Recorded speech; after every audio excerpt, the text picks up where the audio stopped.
السلام عليكم ورحمة الله تعالى وبركاته.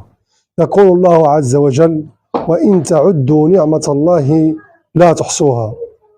النوم على الأرض في بيتك خير من النوم على سرير في المستشفى. ضيق في الرزق أفضل من ضيق في التنفس. وإن تعدوا نعمة الله لا تحصوها. احمدوا الله على الدوام، فنعم الله لا تعد ولا تحصى. اللهم لك الحمد يا رب العالمين. اللهم أعنا على ذكرك وشكرك وحسن عبادتك.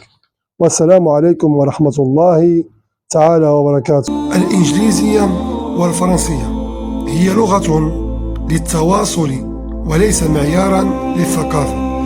النوتيلا نوع من الشوكولاتة ولا علاقة لها بمدى رقيك في المجتمع. البيتزا والبرجر وجبات طعام خفيفة لسد الجوع، وأكلها ليس دليلا على التحضر، كما أن الفول نوع من الحبوب ولا علاقة له بالفقر.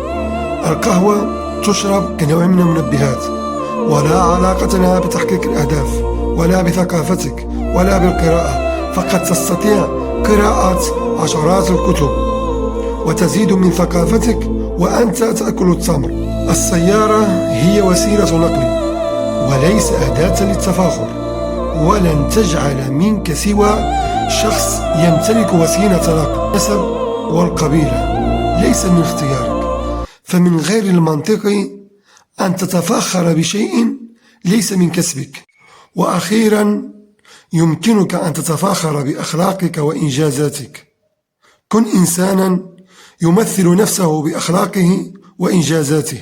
قال الله عز وجل في سورة النجم: فلا تزكوا أنفسكم هو أعلم بمن اتقى.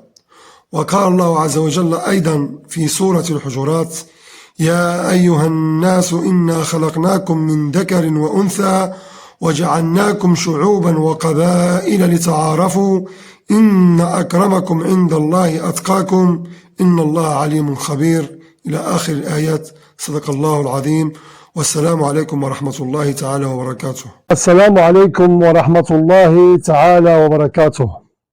ما زال البعض يحكم على الناس من خلال مظاهرهم، ونسي أن هناك قلب وهناك عقل. وما زال البعض يظن أن الملابس وسيلة للتعالي وإظهار النفس وليست مجرد سترة للجسد.